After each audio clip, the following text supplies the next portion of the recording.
Calma. Volta. E pronto, obrigado pela presença de todos nesse webinar. Hoje vai ser um webinar que podemos interagir bastante, então temos aqui algumas questões para discutir e quem quiser a qualquer momento falar e trazer a sua contribuição vai ser muito bem-vindo, até porque muito dessa apresentação também é baseado na minha experiência, no dia a dia, que eu já passei como QA e venho passando. Então, sempre é interessante ter outros pontos de vista e novas ideias dos colegas. Então, quem quiser também deixar seu comentário, pronto, vai ser sempre muito bem-vindo, a qualquer momento. Mas, boa, vamos falar do papel do QA nas equipas ágeis. E que esse nome ágil já é um nome aí bem conhecido, né? Já ouvimos falar muito da agilidade, mas nem sempre paramos muitas vezes para refletir um pouco como é que o que é que o QA vai fazer e tudo mais, e quais são as atribuições, as habilidades e detalhes em específico do QA em um ambiente ágil. Então é isso que nós vamos tratar hoje. Vamos falar sobre o QA ágil, que é algo que tem sido muito debatido aí ao longo dos últimos anos e é uma tendência que tem também trazido muitas discussões ao redor desse assunto. Vamos tratar de algumas características interpessoais desse profissional, do que é que ele precisa ter, mas também vamos tratar falar um pouco ali das habilidades técnicas também desse profissional, do QA que quer trabalhar nesse ambiente ágil, responsabilidades e no final vamos trazer aqui uma reflexão com desafios e algumas pequenas conclusões. E mais uma vez, fiquem à vontade para contribuir aqui com o webinar. A qualquer momento podem deixar o comentário, falar, enfim, é bem aberto. Tá, mas vamos lá, esse conceito de que é ágil. Ele apesar de nos últimos anos ter ganhado mais força, os conceitos, ele já, na verdade, ele é um conceito um pouco antigo já. E isso começou depois ali do projeto Cascata, ali no final dos anos 2000, quando o projeto Cascata foi dando lugar ali às metodologias ágeis, depois do Manifesto Ágil, ali pelos anos 2002, 2003. Então, quando isso aconteceu, foi que houve essa mudança dos paradigmas de projeto Cascata para os paradigmas de projetos ágeis, que utilizam metodologias ágeis. E o QA, ele teve uma mudança drástica nessa mudança de paradigma, né? Ele teve, não é uma mudança, ele teve uma colocação drástica nisso, porque antes, no Cascata, tem até um desenho aqui, só para ilustrar, o teste ele vinha mais ali pelo final, né? Não sei se nós lembramos aí do Cascata, mas o Cascata ele era todo modular, passo a passo, eram projetos lineares, em que depois de ser tudo feito, que o teste era feito, então o profissional de qualidade, ele não fazia o acompanhamento do processo de desenvolvimento. Conseguem ver o meu ecrã? Só para eu ter certeza? Sim. A apresentação conseguem ver, não é? Sim. Ok. Porque me falaram que não conseguiam ver, aí pronto, mas eu já conseguem ver, tá ótimo, obrigado. Pronto, então aqui, e aí o que foi que aconteceu? Foi que houve essa mudança, e aí, antes, como eu falei, antes o QA vinha mais ao fim, ele vinha depois, ele não participava junto com os desenvolvedores, e depois ele veio a participar, né? Isso foi o que aconteceu, isso foi a maior mudança de paradigma em relação à qualidade, que a qualidade, ela agora, ela estava integrada diretamente com o processo de desenvolvimento. Ela não era uma etapa à parte, ela era considerada o processo, era e é, até hoje. E, inclusive, foi daí que começaram a surgir diversos conceitos de qualidade, inclusive muitos que nós já vimos aí nas certificações aí de qualidade, a famosa pirâmide de testes do CTFL, da certificação, que é clássica, que fala ali que tem as camadas de teste, né? E divide aquilo ali de maneira que tem mais testes ali a nível unitário, a nível de desenvolvimento. Então, isso aí já veio um pouquinho da herança aí dessas metodologias ágeis, onde qualidade está em todas as etapas, inclusive no desenvolvimento. E o QA ágil, ele aparece nesse sentido, né? De ele garantir tanto essa qualidade não só do produto, mas do processo como um todo. Mas já vamos daqui a pouco falar, em instantes, vamos falar um pouco mais de detalhes sobre isso. Tá, então pronto, já falamos, temos um contexto, né, de como foi que ocorreu, de onde é que veio esse conceito do que é ágil e tudo mais, e esse conceito ele foi importante para um avanço na qualidade, e foi assim de extrema importância porque antes as empresas elas tinham no cascata era tudo bem definido, elas tinham ali, elas sabiam o que iam fazer. Já nesse modelo ágil, é tudo, às vezes pode parecer que é um pouco caótico, né? As mudanças são constantes. O projeto ele é não de maneira linear, mas de maneira cíclica. Então, a adaptação do QA nesse cenário foi de extrema importância. Antes, o QA era no modelo cascata, ele era muito mais um profissional de ele ia validar no final, depois de estar tudo feito, né? Ele tinha uma colocação muito mais passiva no projeto. Ele não tinha, como é que eu vou dizer, uma atuação muito ativa, porque ele tinha ele sabia o que ele ia testar, tinha os testes que ele ia fazer, ia reportar, ia tudo ser feito e tudo ser concluído depois da validação dos testes. Já no ágil, o QA ele se torna muito mais um protagonista do projeto, do produto, porque ele atua diariamente e ele dá feedback contínuo. Não é um feedback ao final de um processo de 1, 2, 3 meses, né? É um feedback, muitas vezes, que diário. À medida que os tickets são entregues, o QA, ele está, por exemplo, a testar, ele está, às vezes, muito antes vamos aqui dar um exemplo de um Scrum, né? Só um exemplo, de uma metodologia Scrum. O QA, às vezes, ele já está ali no início, ativamente participando ali junto com o PO, junto com o Scrum Master, ali no refinamento das user stories, por exemplo, antes mesmo do planejamento. E é interessante esse QA nesse sentido, né? Porque ele consegue já trazer a visão de qualidade já ao nível da user store, já ao nível ali da concepção do produto. Que muitas vezes o PO ou a pessoa lá, a depender da metodologia que esteja a trabalhar, né, o business analyst, a pessoa que vai comandar ali o produto, muitas vezes ela tem a visão do produto, mas ela não percebe certos cenários que o QA percebe, né? Que o QA ele tem essa ideia dos testes, ele tem essa ideia dos fluxos, onde é que ele tem essa ideia de questionar, né? E se fizer isso, e se fizer aquilo outro. Então, o QA consegue, nessa metodologia, né, a mudança drástica foi isso, o QA ajudar de fato de maneira mais ativa nos projetos. E pronto. E é isso que nós temos para falar. Uma breve introdução. E aí é uma coisa que sempre as pessoas questionam quando falam em QA ágil. O que é que será que um QA de fato ele deve ser chamado? Ele é um teste? Qual a diferença, né, de teste, de QA, de engenheiro de qualidade? O que é que, num ambiente de QA ágil, um ambiente ali, por exemplo, Scrum, que é a metodologia ágil, o QA deve ser chamado, né? Bem, em teoria, teoricamente falando, né, no melhor dos mundos, o QA ele vai ser mesmo a pessoa responsável, como eu tinha falado anteriormente, na qualidade ponta a ponta. Então, ele vai ser mesmo como o nome fala, é um Quality Assurance, ele vai garantir a qualidade, não só do produto em si, né, através de casos de teste, mas também a qualidade do processo. Quando eu digo processo, eu não quero dizer que o QA ele vai substituir o Scrum Master ou algo do tipo, né? Que o Scrum Master sabemos que, por exemplo, no ambiente Scrum, ele é a pessoa que vai gerenciar e organizar o processo. Não é isso que eu estou a falar.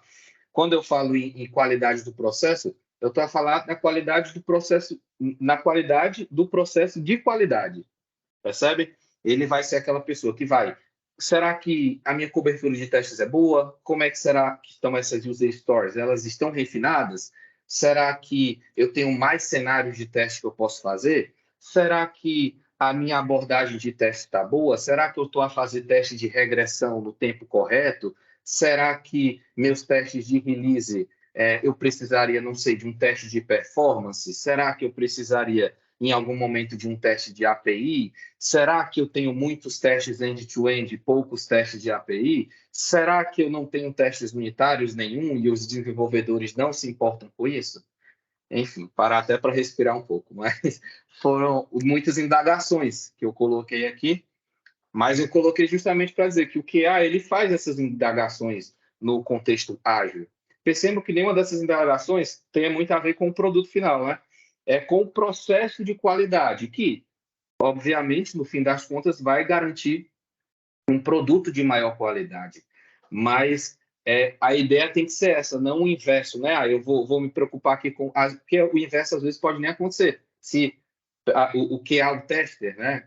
E, como eu falei, vamos chamar de qualidade. É o quality assurance, vai garantir a qualidade. Se essa pessoa ela não tem essa noção, e principalmente se ela está sozinha, né? É um QA ali que está a trabalhar de forma autônoma, sozinha ali numa equipa de Scrum de 7, 8 pessoas, se ela não tem essa visão ponta a ponta, às vezes ela não consegue chegar num... O produto vai ter muito bug, muita qualidade, às vezes porque o processo, com essas indagações que eu fiz aqui como exemplo, não foi bem definido, não foi bem elaborado, não foi bem pensado desde o início. Quando eu digo desde o início, não é que sabemos que o Scrum ele muda e os processos evoluem, né?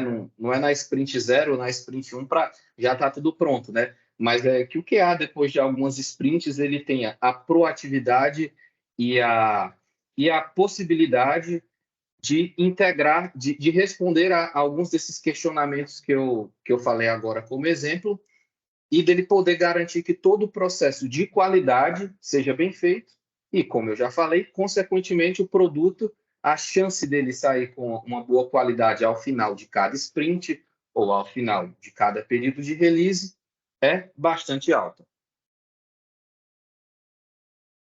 Pronto, vamos avançar mais um pouco. Se quiserem falar a qualquer momento, também, como eu já falei, fiquem sempre à vontade para trazer a contribuição. Uma das coisas que não é obrigatório, digamos assim, né, num processo de teste, ou inclusive se for um ambiente Scrum também, não tem agilidade e testes automáticos, que eu vou falar agora, não tem nenhuma obrigatoriedade, não é uma coisa ligada à outra, mas testes automáticos, eles trazem uma extrema, uma arma poderosa para um QA que trabalha no ambiente ágil. Sabemos que no mundo assim, perfeito, né? Isso aqui que nós vamos falar na teoria é tudo lindo e maravilhoso, mas às vezes na prática não é bem como ocorre, e claro que o QA vai saber avaliar. Por isso que eu fiz aquele questionamento lá antes. Será que a quantidade, a cobertura, testes unitários, testes automáticos, enfim, o QA tem que fazer toda essa análise. E se ele tem a capacidade, tanto técnica como de tempo, de estar fazendo esses testes automáticos. Mas, contudo e entretanto, como eu falei, é uma arma poderosa a automatização de testes em meio de QA ágil. Por quê? Tem tudo a ver até o nome, né? Testes automáticos e agilidade. É meio que uma coisa que parece que anda junto ali as palavras. Porque quem já tem experiência com testes automáticos, já sabe que os testes automáticos, eles trazem uma série de vantagens, né? Nós conseguimos testar mais com menos tempo e garantir a melhor qualidade. Então, se o QA ele tem essa possibilidade de estar automatizando os seus testes, vai ser ótimo, porque ele vai ganhar tempo e ele vai estar, digamos assim, colocando as suas energias e a sua preocupação no dia a dia, mas na garantia do processo, na garantia da qualidade do processo. Ele vai garantir mais o processo como um todo do que ficar ali a fazer testes manuais que muitas vezes podem ser até um pouco cansativos e somos humanos e às vezes podemos cometer erro. E aí, quando os testes estão automáticos, tem um pouco mais dessa garantia, não é? Então, o QA, que ele tem essas habilidades de conhecimento de linguagens de programação, de automatização de testes. E aí eu trouxe algumas imagens aqui, alguns exemplos, né, de algumas tecnologias aí famosas, Jenkins, Cypress, Playwright, Jest, Docker, enfim. O QA que ele tem esse conhecimento de qualidade, um pouquinho de programação, de desenvolvimento, um pouquinho de DevOps, ele tem muita vantagem, tem muita força aí na atuação em projetos ágeis. E ele se torna ainda mais ágil e ainda mais relevante para o processo como um todo, né? Então, a automatização, que é uma coisa que sempre perguntam para mim, sobre quando estamos a falar de que é ágil, sobre os testes automáticos, e para mim é algo que faz todo o sentido, assim, sempre que, como eu falei, no mundo perfeito, às vezes não é possível, mas sempre que for possível, a introdução de testes automáticos, ele é algo assim que pode-se dizer que talvez fundamental para a garantia de um processo. E principalmente quando um produto ele vai ficando mais complexo, vai passando a sprint 1, sprint 2, por exemplo, né? Se estiver no Scrum, sprint 5, quando estiver na sprint 30, vamos dizer assim, de um produto grande, os testes automáticos vão fazer muita falta ali se não tiver, principalmente nas releases. Então, é algo que eu recomendo aos QAs, assim, de fato, a quem puder, quem tiver interesse também, né, que gostar da área de um pouco de código, esse tipo de coisa, de tentar obter esse conhecimento. Mas além das características e das habilidades técnicas, que falamos agora um pouco, né, bem por cima, nós temos inclusive um webinar no YouTube da Albay, que fala um pouco de, para quem não é QA, pode ser que algum dos colegas aqui que estão aqui nesse webinar não sejam QAs, que, pronto, qualquer pessoa pode vir participar, não era estritamente para QAs.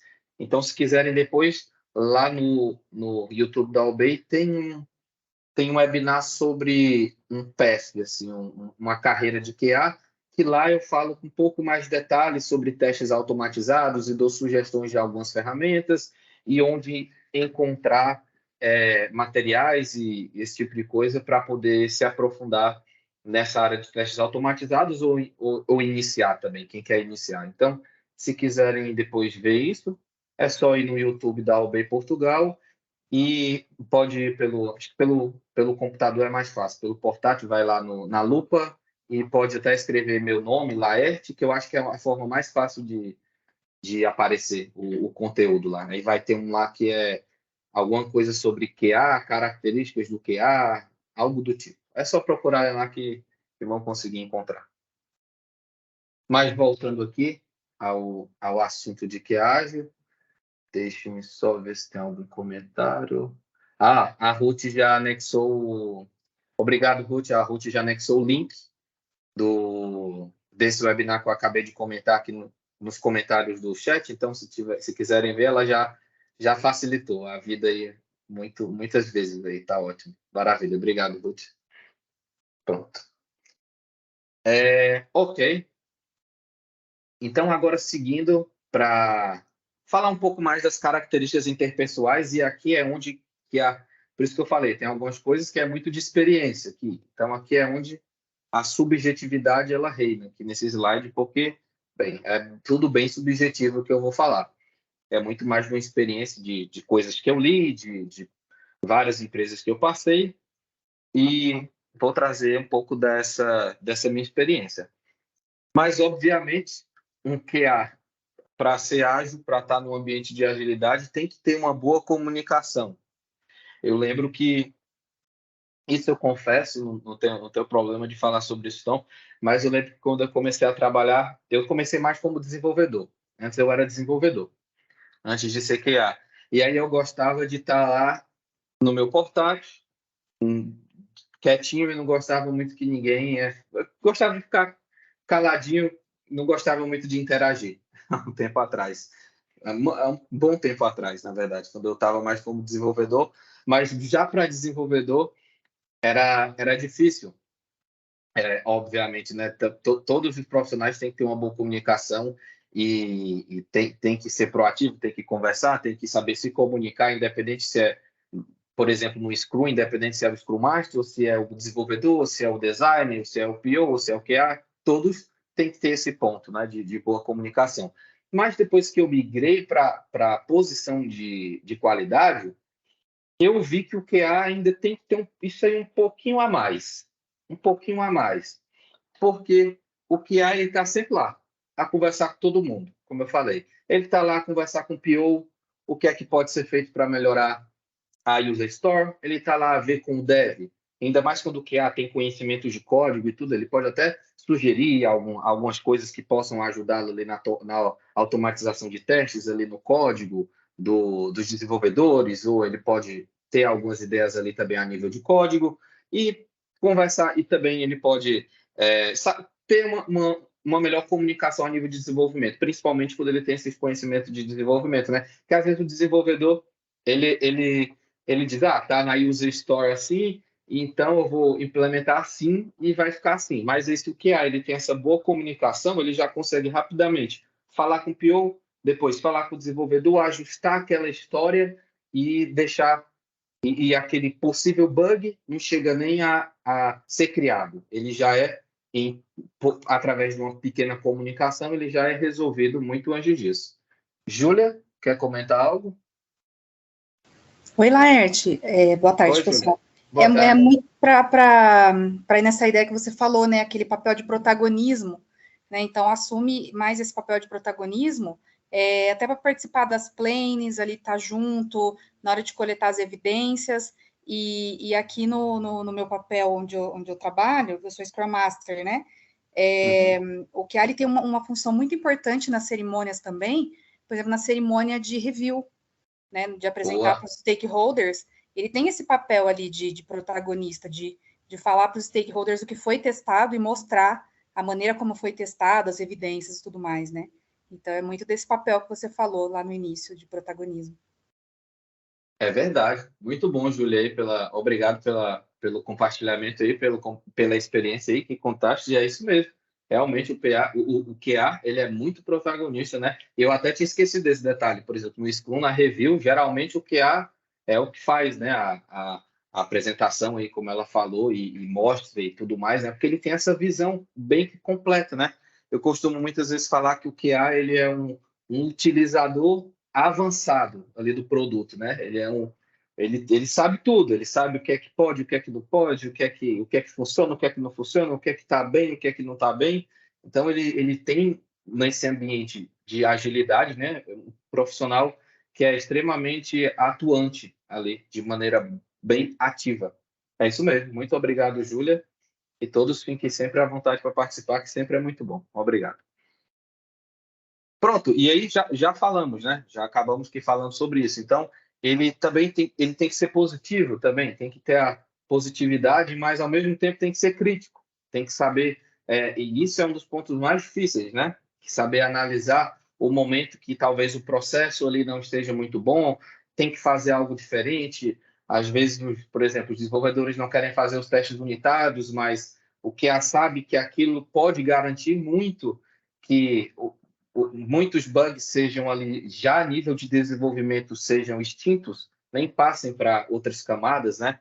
Então, o QA, ele tendo esse senso crítico nesses momentos, também ele é muito importante para definir também, por exemplo, muitas vezes o QA ele pode dar sugestões em relação a ambientes, só um exemplo, mas, por exemplo, se ele acha que ambiente de staging precisa de outro ambiente, quem sabe talvez um pré-prod depois de staging, fazer uma mudança ali numa pipeline. Enfim, o QA ele pode ser bem atuante, inclusive, nesse sentido, né?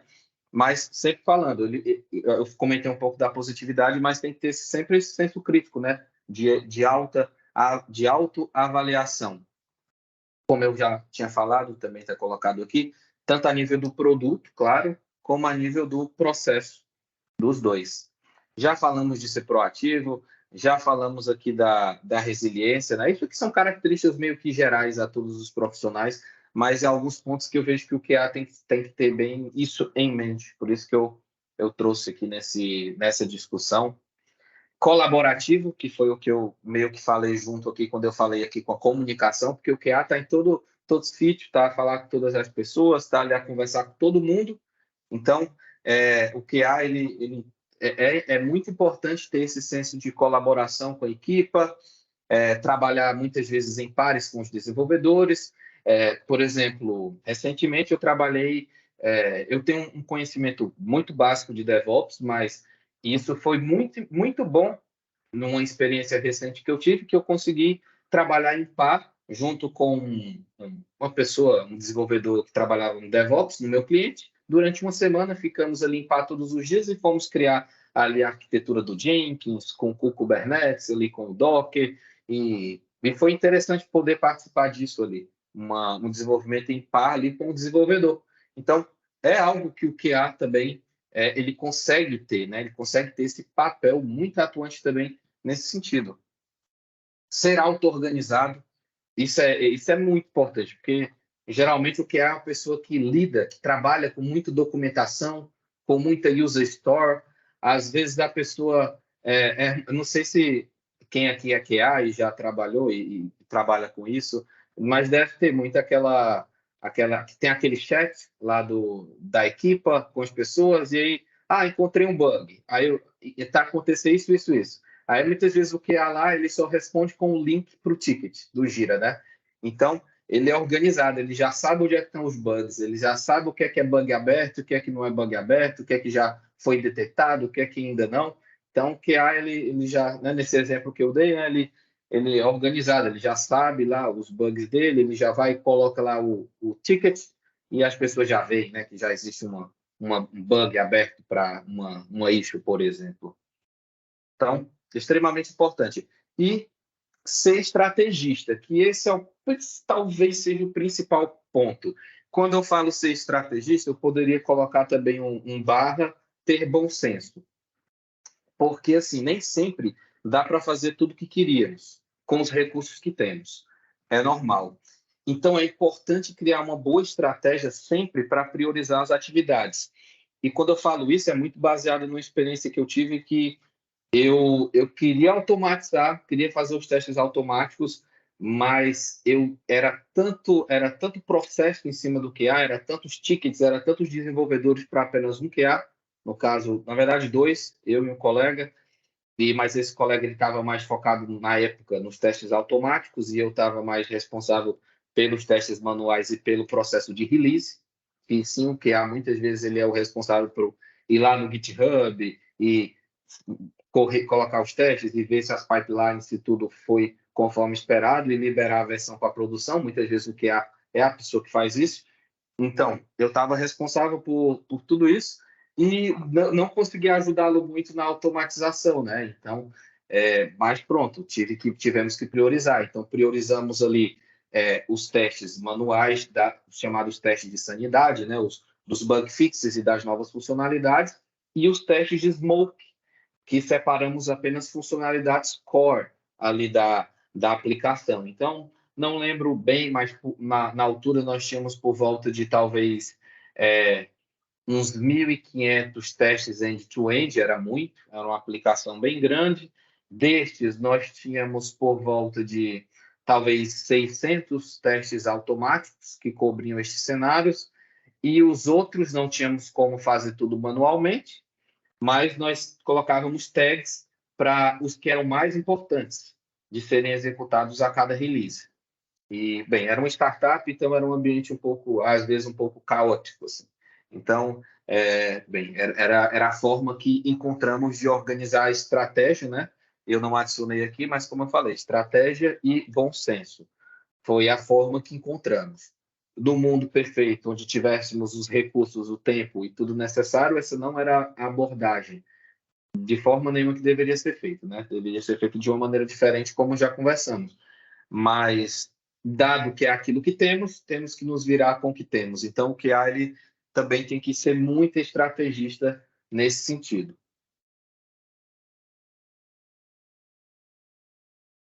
Tá. Falando um pouco mais aqui de habilidades, deixa eu só ver, ok. De habilidades técnicas do profissional. Então, o que é que eu acho interessante para Um QA, eu já comentei um pouco, né? Mas o QA, nessa questão de agilidade, que agora ele participa meio que de tudo, como já vimos, né? O Cascata não, ele testava. Agora, no ágil, ele está meio que em tudo. Então, quanto mais ele souber de tudo, claro, ele não é especialista, ele é especialista na qualidade. Mas quanto mais ele souber de tudo, melhor. Ele consegue conversar melhor com as pessoas, melhor com os integrantes ali da equipa. Então, é importante que um QA que trabalhe nesse ambiente de agilidade, ele tenha um pouco de conhecimento ali de programação, um pouco de conhecimento, por exemplo, nas APIs, saiba o que é uma API, como ele pode, nem que seja, por exemplo, no Postman, ele possa ali criar ali algumas requests e organizar algumas collections e trabalhar um pouco e ver como a API responde, né? Ele ter esses conhecimentos básicos assim de toda da infraestrutura também, dele perceber ali o que é uma pipeline, qual o processo ali, desde quando um desenvolvedor ele envia uma pull request até quando a pull request entra em produção, né? Então ele perceber como é que funciona todo esse processo dessa pipeline também é bem importante, porque quando o QA tem esse conhecimento, ele consegue opinar em vários outros pontos, né? Ele consegue trazer a qualidade fora para outras partes também da equipa que ele está, do projeto que ele está. Então, é interessante num ambiente de agilidade o que há ter essa visão geral de tudo. E pronto. E aí, em testes em si, também agora mais focado em testes, ele ter. Nós sabemos que o mundo onde os testes estão inseridos é um mundo gigantesco. Nossa área de QA, e de quem quiser também migrar para QA, que não for QA, pode vir que é muito bom, mas é uma área muito grande que tem muitas possibilidades e nós sabemos que é um mundo muito vasto. Então, é importante que o QA ele tenha alguns conhecimentos básicos desse mundo que é grande. E quando eu falo conhecimentos básicos, por exemplo, meio que compartilhando um pouco da minha experiência, que o que eu tentei fazer foi eu sou especialista em algumas tecnologias, mas eu experimentei tudo que tinha. Por exemplo, eu fui ver vários frameworks de teste end-to-end, teste de API, teste de mobile, teste de performance, acessibilidade, segurança, que aí tem dessa visão, né? O QA ele tem muito mais ferramentas e ferramentas intelectuais para poder sugerir coisas, poder sugerir novas abordagens, novos processos para serem integrados ali no desenvolvimento de um produto. Então, eu acho que pelo menos esses aqui que eu coloquei, que end-to-end, teste de API, teste mobile, teste de performance, pronto, até aqui esses 4 primeiros são bons, bons tipos de teste e categorias para o QA ele tentar se aprofundar um pouco mais, pelo menos nesses, para ter uma visão geral e independente ali, hoje é um website, amanhã vai ter uma versão mobile daqui do nosso website. E aí, QA? Está preparado aí para trabalhar com o mobile? Pronto, o QA? Estou bem, estou preparado.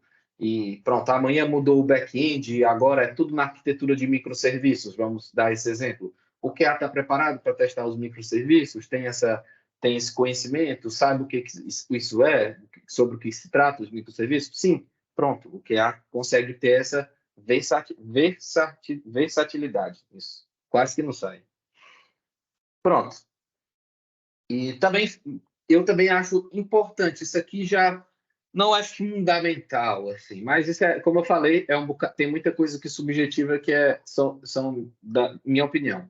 Eu acho importante que o QA ele tente em algum momento buscar um conhecimento básico ali em DevOps, noções de continuous integration, continuous development, e pelo menos ali conhecer um pouco do Docker, como é que funciona ali o processo de dockerização dos microserviços, como é que isso é feito. Se ele tiver essa possibilidade, né, de integrar os testes dele numa pipeline do Jenkins e tudo mais, que não é tão difícil, pronto. Isso é também um conhecimento que eu considero muito válido no ambiente ágil. Tá, e como eu já comentei antes, né, o QA, ele é no final das contas, isso tudo o principal, ele sempre vai ser um utilizador avançado da aplicação. Isso num conceito ponta a ponta, né? Como eu falei, onde o QA ele participa ali de todo o processo ali numa equipe ali no Scrum, né? Ele é o que vai ser talvez um dos que mais perceba ali da aplicação. Tá. E aí o QA ele tem algumas responsabilidades, poderá ter outras, eu trouxe só algumas, mas, por exemplo, ele pode apoiar ali os desenvolvedores nos testes unitários e de componentes, se ele tiver como fazer isso, né? Pode até ajudar, mas não é um papel, digamos assim, ativo, né? Mas quando eu falo ajudar, é uma responsabilidade no apoio, é mais a nível de, ei, como é que estamos? Estamos a fazer os testes? Temos testes unitários? Temos testes de componente? Olha, antes de criar meus testes end-to-end, eu queria ter alguns testes de componente, de unidade, pronto. Atuar mais nessa questão de ver com os desenvolvedores se eles estão ali, né? Os testes unitários estão a ser feitos, se eles têm alguma ressalva, e aí o QA pode mostrar ali para os desenvolvedores a importância dos testes unitários.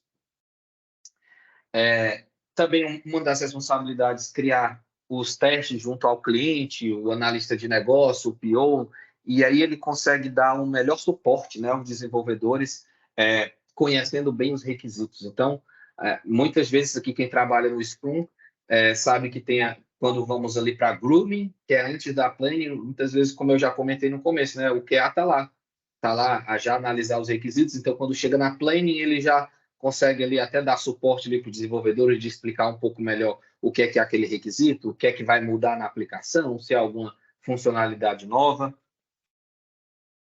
O QA também, nesse ambiente de agilidade, ele tem a responsabilidade de reportar o bug e acompanhar até a resolução. Às vezes acontece do bug algo ser feito, e uma atividade ali, um ticket é feito, por exemplo, no sprint, e o QA acompanha mais o final da sprint, por algum motivo, o QA não conseguiu testar tudo, vamos dar um exemplo, só um exemplo, e o ticket não é concluído, e o QA acompanhou, mas não deu para concluir até o final da sprint. Então, às vezes acontece do ticket ir para outro sprint, mas tudo bem isso? Tudo bem, porque o QA está a acompanhar o andamento daquele ticket, independente daquele bug, independente de onde ele estiver, no momento que ele estiver.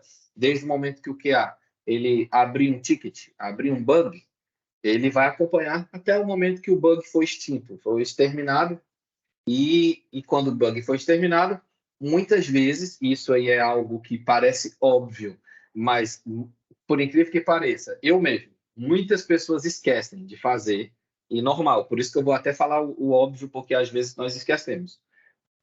Quando o ticket é finalizado e concluído pelo QA, nós temos que garantir que aquilo não volte mais a acontecer. Não é verdade? Porque o bug ele pode voltar algum dia. Quem sabe, né? Nunca sabemos. Então, é interessante que o ticket foi concluído, o QA vai pensar, eu posso criar casos de teste que cubram, porque provavelmente o bug apareceu, talvez, né? Pode ser, porque não tinha nenhum teste que cobria aquele cenário. Pode ser, né? Vou dar aqui um exemplo bem por cima. Mas vamos dizer que não tem nenhum teste. O bug apareceu em algo que ninguém nunca viu, não tinha nem teste para aquilo. Então, é interessante que, quando o QA finalizar ali aquele ticket, aquele bug foi extinto, ele também faça uma cobertura daquele cenário para que aquele bug não volte a acontecer. Como eu falei, eu estou a comentar isso porque às vezes nós esquecemos, já ficamos naquela, que bom, o ticket foi corrigido, submeter, concluído, né? Mas aí temos que ter essa ideia também, é importante. Tá, o QA também ele elabora um plano, é uma das responsabilidades assim muito grandes também do QA, estar ali auxiliar ali na elaboração do plano dos testes de aceitação, né? Quando for ali junto ao cliente e for mostrar o que foi feito ali, por exemplo, numa release, então o QA pode sim e deve estar ajudando na criação desses planos de teste para que os clientes vejam e façam ali os testes de aceitação daquilo que foi feito. E, por último, mas não menos importante, acompanhar as releases, né? Como eu falei, é algo que às vezes não é o QA de fato que faz, às vezes é um bocado os devs junto com o DevOps, mas como eu já tive essa experiência principalmente em empresas menores, numa startup ele de aí eu sei o que faço a release, que vejo as pipelines e eu fazia todo o processo de deploy e de release. Então, eu adicionei isso também, às vezes, no QA, pode ser que ele fique ali também como um engenheiro também de release, também responsável nesses processos de release, que dependendo de uma aplicação pode demorar 30 minutos, mas às vezes dependendo de de outras aplicações, do tamanho da aplicação, da complexidade, da quantidade de testes, dos tipos de testes, pode levar até algumas horas. Então, o QA ele também pode estar responsável também nesse cenário aí de releases, de acompanhamento de releases. Tá bem, então já falamos muita coisa. Vamos finalizar falando aqui, já estamos aqui caminhando para o final, falar de alguns desafios, algumas conclusões aqui. Muito do que falamos já vai ser meio que repetido, porque já discutimos, é mais para concluir um pouco e dar um sumário de tudo que falamos e tirar algumas conclusões e vermos alguns desafios que temos como QAs em projetos ágeis. Mas um dos maiores desafios é esse que eu acho, né? Que é o da proatividade. De garantir, de estar ali, de atuando de uma forma ativa, de uma forma proativa, né? Em que um QA ele tem um papel muito mais ativo ali do que reativo, do que só quando o problema acontece, ele tenta antecipar, né? E já falamos sobre isso, então nós vimos que isso aí é um grande desafio que o QA tem para manter um bom processo de qualidade. E o principal desafio, talvez também nessa questão de analisar a forma que o utilizador testaria a aplicação, né? O QA também se colocar nesse papel do utilizador e ver ali os fluxos e definir junto ao, por exemplo, Product Owner, e já falamos sobre isso, de analisar se está tudo bem, se as histórias estão bem definidas, estão com informações suficientes, né? Isso é um desafio muito grande, porque isso requer que o QA conheça bem a aplicação, né? Então, vai demorar, às vezes, umas horas, algumas semanas, ou, às vezes, a depender da aplicação, talvez alguns meses para o QA chegar nesse ponto, né? Então, acaba que é um desafio e um problema que é muito comum em muitas equipas e no mundo inteiro, provavelmente, problemas de comunicação, né? E às vezes o QA ele entra quando ele chega principalmente em alguma equipa que já está ali, vamos supor, na sprint 23, na sprint 27 de um produto, ou já aquele outro processo ali já está a caminhar há algum tempo, às vezes o QA ele entra e ele vai ter dificuldades de encontrar informações. Às vezes as documentações não vão estar muito bem escritas, não vão estar muito bem colocadas ali para nós, nesse novo desafio, nesse novo projeto. Então, isso pode ser um desafio muito grande e tentar corrigir essa questão da organização, da questão da documentação, né? Não que precisamos documentar tudo e fazer uma documentação cansativa, mas uma documentação mínima que possa nortear a equipa e resolver problemas de comunicação, como também novas pessoas que vão estar a integrar a equipa. Então, isso é um desafio muito grande também para os QAs e para todos em si, né? Para todos que estão a trabalhar ali num ambiente de agilidade. E talvez também um dos maiores desafios, né? Dado que o projeto ele não é linear, ele é nesse ambiente ágil, né? Ele é cíclico.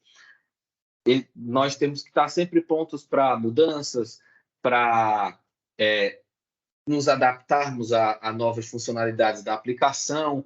Temos que também ter essa, como eu falei lá nos slides atrás, o QA ele tem que ter essa noção da organização e saber bem onde é que está a documentação de tudo, onde é que estão os bugs, e gerenciar muito bem isso, porque naquele exemplo que eu já dei anteriormente, às vezes o bug já está criado para não criar um bug duplicado. Tudo isso aí, se feito, né, onera mais o processo fica mais pesado, alguém vai ter que ir lá verificar, isso aqui já existe, é duplicado, pronto. Então, isso também é um desafio, o QA, ele mesmo nesse ambiente ágil, que é cíclico, que está sempre mudando e está sempre se inovando também, porque as coisas sempre mudam, o QA ele tem essa característica, proativa, ativa, menos reativa, cada vez mais ativa, e, de fato, garantindo que não só o produto em si vai ter uma qualidade boa, interessante, que atenda aos requisitos do cliente, mas como também todo o processo vai ter a sua qualidade no seu determinado ponto, no seu determinado momento, e no final das contas, no fim de tudo, isso tudo vai corroborar, vai tudo caminhar para que o mais importante, que é o produto de qualidade, ele atenda de forma boa e satisfatória e com qualidade à necessidade do cliente. Então, acho que é talvez isso aí um resumo, um fechamento de tudo que eu tinha que falar aí sobre qualidade. Eu trouxe uma frase que eu fiz até meu nome aqui, porque foi uma vez quando eu estava a escrever sobre isso, alguns artigos que eu escrevo, eu escrevi isso, que é que a agilidade não é caótica, muito pelo contrário, a agilidade é a capacidade de tornar algo que poderia ser caótico em um processo minimamente organizado, onde todos têm papel fundamental para o sucesso do produto e que a qualidade deve ser sempre algo primordial e de responsabilidade de todos, tanto a nível de processo como na criação dos artefatos. É isso. Não sei se...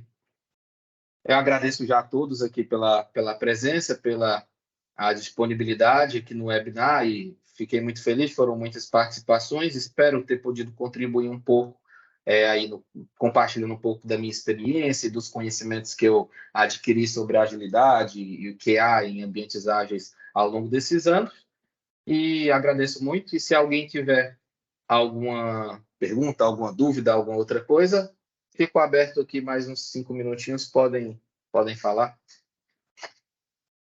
Deixa eu ver se tem algo aqui no chat. Vamos ver. Ah, não é do YouTube, se bem que vai para o YouTube, podia pedir um superchat aqui, né? Alguém faz um superchat. Mas pronto, não temos nada. Ok, não tem. Só tem aqui os... Pronto, a Ruth deixa uns links aí, depois podem verificar sobre o que estávamos aqui a falar. Tá bem.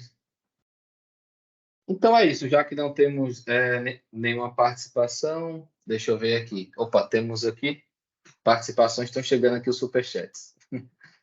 Precisa necessariamente saber de código para CQA? João, não precisa saber de código. João Andrade, precisa saber de código para CQA? Não precisa, depois eu recomendo até a ver esse webinar que eu comentei lá sobre que a Ruth enviou, que eu até comento mais sobre isso com bem mais detalhes, mas não precisa não.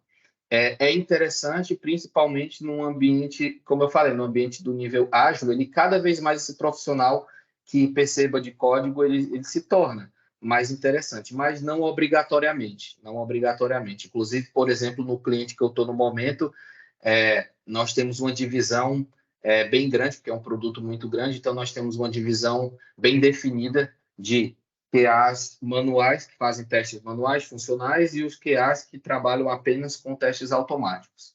Então, não necessariamente, em vários casos, não precisa de código.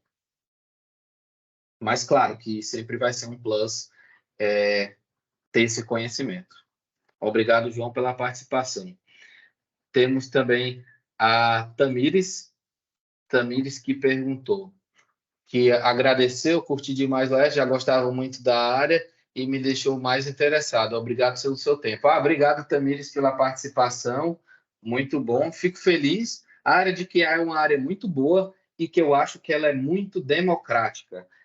Foi bem interessante esse ponto que o João e a Tamires falaram e que perguntou, porque ela é bem democrática. Claro, quanto mais o QA vai se aprofundar em detalhes técnicos, ele consegue ter um conhecimento avançado e consegue ajudar cada vez mais, mas ela é democrática ao ponto, né, que ela também pode ter as pessoas que querem ficar nos testes funcionais, a nível de produto, trabalhar mais no conhecimento do produto junto ao PO e não vão entrar ali muito na parte de testes automáticos e aí chama outro QA, muitas vezes, para fazer isso, né, e fica um QA mais a nível da organização e do processo e das user stories e do refinamento, essas coisas, dos casos de teste, fica o outro ali que pode ajudar nos testes automáticos. Então, essa área de QA ela é muito democrática, ela tem muito, eu vejo que ela tem muito esse espaço, né? Ela propicia esse espaço para vários tipos de perfis. Obrigado, Tamires. Já curti seu comentário. O Emerson, achas que chegarás um momento na carreira em que saber sobre código se tornará obrigatório? É uma excelente pergunta. Olha, o Emerson, eu trabalhei pouco tempo atrás até, não faz tanto tempo assim, eu trabalhei em um projeto que eu necessitava saber desenvolvimento, na verdade. Eu era QA, eu fui chamado para ser QA, mas lá eles chamavam Agile Engineer, era o nome da profissão, não, do cargo, né, da role. E o que é que eu tinha que fazer? O nome era Agile Engineer, eu era especialista na qualidade. Então, tudo que era de qualidade era meio que minha especialidade, e as decisões que vinham em qualidade, eu que tinha, digamos, um martelo. Mas o que acontecia é que muitas vezes eu tinha que ir lá, por exemplo, eu abria o bug, eu via o bug, eu abria o bug e eu ia corrigir. Então, eu abria o bug, abria o ticket. Eu dava o assign o bug, né? Eu me colocava como uma pessoa que resolveu o bug, e aí eu ia resolver. Se era no front-end, em React, na época que eu trabalhava, ou se era no back-end, lá em Java. Então, eu tive essa experiência, que meio que o QA, nesse ambiente, ele que eu estava, ele era obrigatório mesmo, porque ele tinha que ser quase um desenvolvedor, né? Claro, se fosse tickets mais complicados, aí eu tinha lá os especialistas no back-end, no front-end e tudo mais, mas eu tinha que ter essa autonomia. Coisas simples, bugs assim, eu resolvia a nível de desenvolvimento, de DevOps também, participei na criação de pipelines e tudo mais. Mas assim, eu nessa época eu achava que sim, que ia acabar, que todo mundo ia ser obrigado a caminhar em algum momento para código. Mas hoje não necessariamente eu acho mais.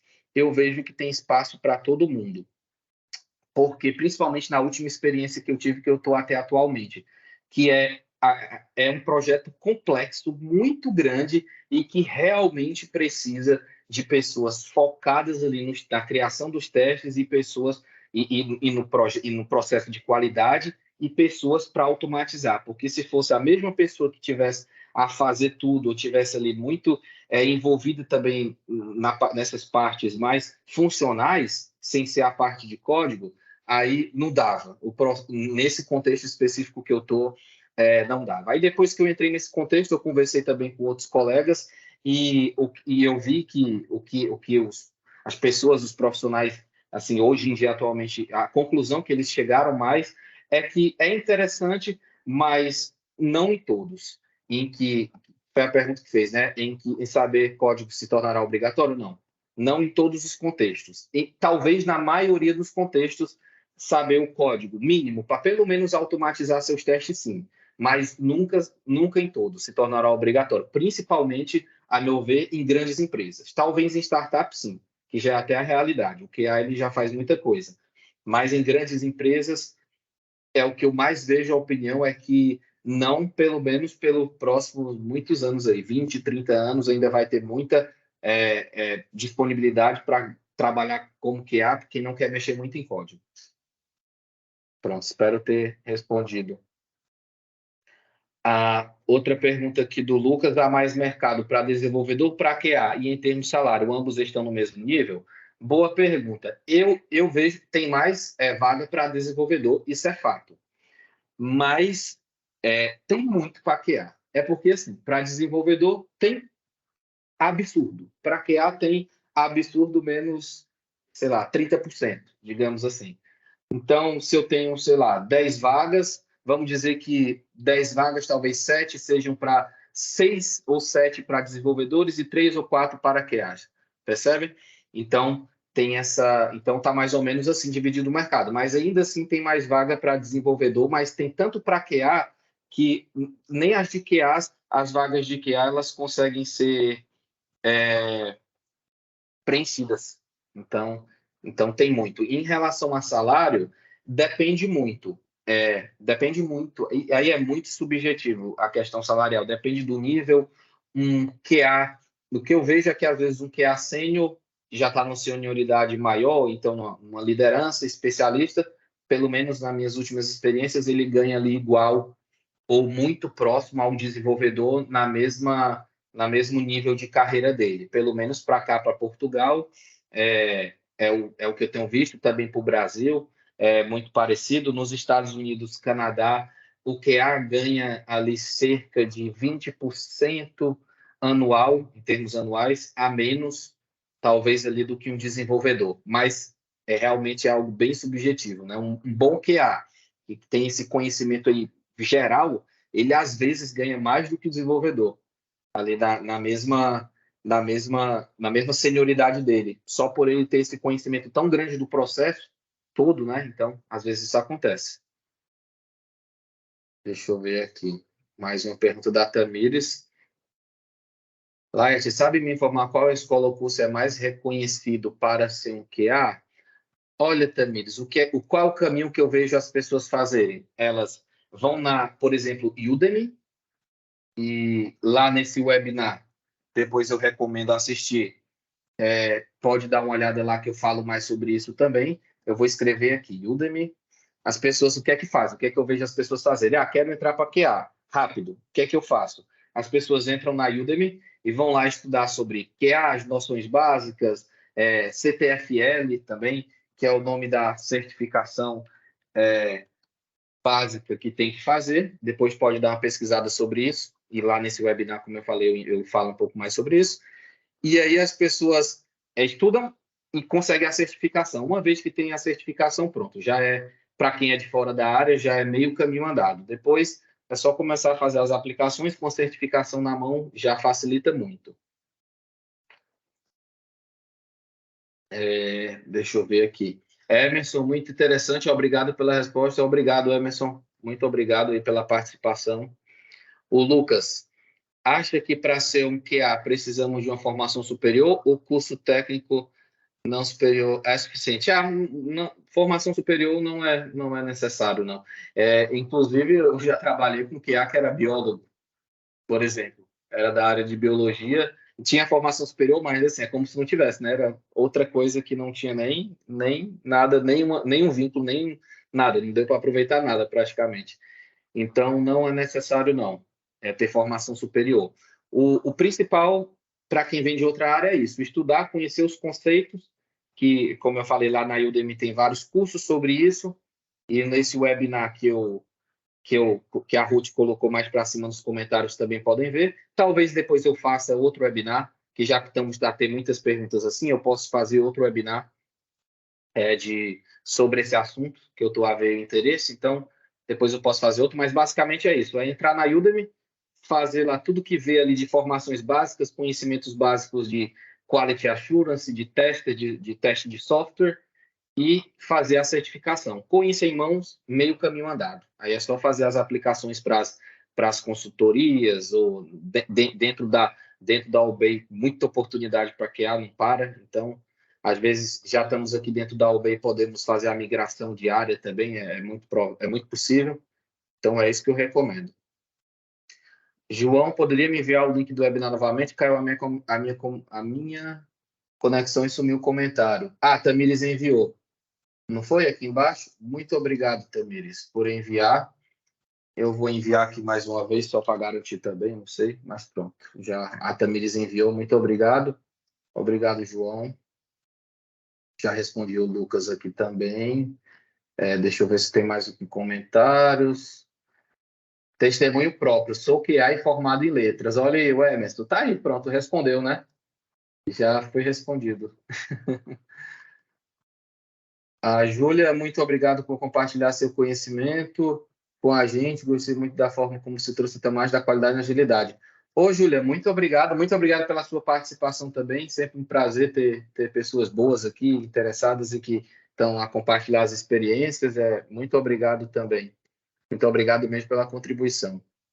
Lucas, o inglês é mandatório para a área? Olha, como é que eu vou dizer? Não é difícil dizer, mas quase nada é 100%, mas eu diria que 90% das vagas vão precisar do inglês, assim, a não ser que seja um contexto muito específico de Portugal, ou, por exemplo, Brasil, ou outros países que falam português, que vai ser só se focado em português. Se não for no contexto assim, é muito difícil. Geralmente eu vejo que sim, é quase que obrigatório inglês. Inclusive, é um dos desafios que eu vejo mais as pessoas terem, né? Que elas, às vezes, elas têm ali o conhecimento até de QA. Tem um amigo meu que está nesse conhecimento, ele está no Brasil, quer vir para Portugal, e ele já tem algum conhecimento em QA, mas agora ele está fazendo alguns cursos e algumas aulas extras de inglês para poder conseguir, porque estão pedindo, sabe? Está sendo necessário para